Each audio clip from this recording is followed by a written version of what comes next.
આપણે લસરપટ્ટી માટેના નિયમો બનાવ્યા છે. ખબર છે ને લસરપટ્ટી કેવી રીતે ખાવાની? હા, તો ધક્કામુક્કી કરવાની. પછી હા, પછી બીજો નિયમ છે લાઈનમાં ઊભું રહીને લાઈન સરવારો કરવાનો.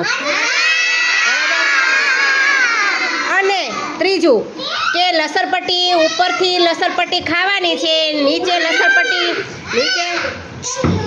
લસરપટ્ટી નીચે ખાય અને એ વ્યક્તિ ઊભું થાય અને પાછળ લાઈનમાં વયું જાય પછી જ બીજાએ ઉપરથી લસરપટ્ટી ખાવાની છે. કોઈને લાગવું જોઈએ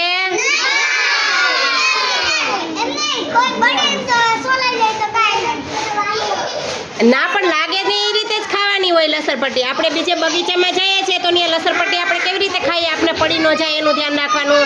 આપણે સુરક્ષા થીમમાં કરીએ છીએ ને આવું.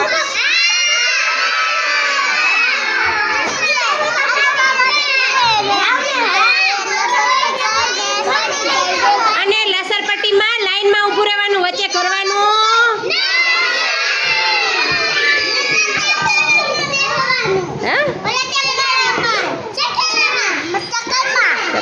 હવે બધા છે ને અહીંયા જેટલા રમકડા પડ્યા ને બધા એક સાઈડ કરી નાખવાનો એટલે આપણે લસરપટ્ટી લઈ આવીએ.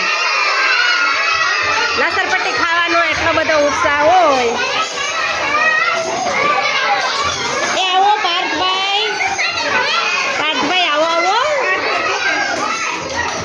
બધા એક બાજુ કરી નાખો.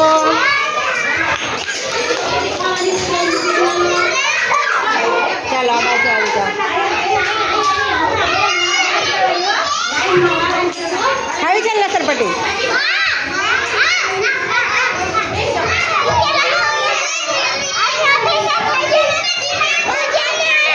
ચાલો હવે લાઈનમાં ઊભા રહી જાઓ બધા. લાઈન કરો હાલો લસરપટ્ટી માટેની.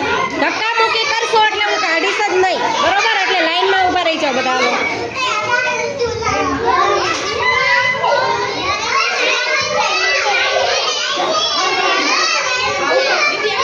હાલો બધા લાઈનમાં આવી જાઓ.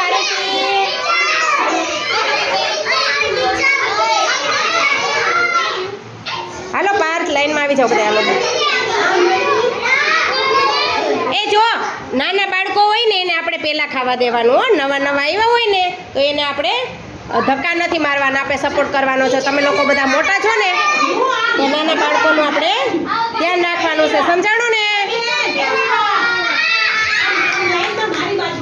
અહીંયા છે ને અહીંયાથી લાઈન કરો. આપણે લસરપટ્ટી ક્યાં રાખશું? 2 લાઈન કરાય. આમ આવતા જાય ને આમ ઓલી બાજુથી જતા જાય.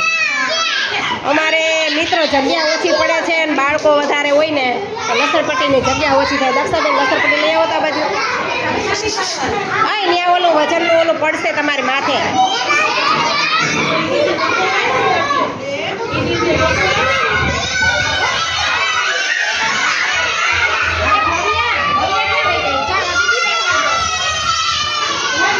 એ ભૈયા આ ફોટો તો મને આવી ગયો છે પણ મને ઝેરોક્સ આપવાની છે. તાર મમ્મીને જે ઓલું કીધું છે ને એ ઝેરોક્સ મોકલાઈ દે. ઝેરોક્સ લઈ આવવાની છે. અલા ફોટો મને બધું હારે દઈ જાય. આજે કાલે 4 તારીખ પહેલા આપી જશે. કાંઈ વાંધો નહીં. ચાલો આમ લાઈનમાં ગયા છો. હાલો ધીમે ધીમે હો. અને સિયા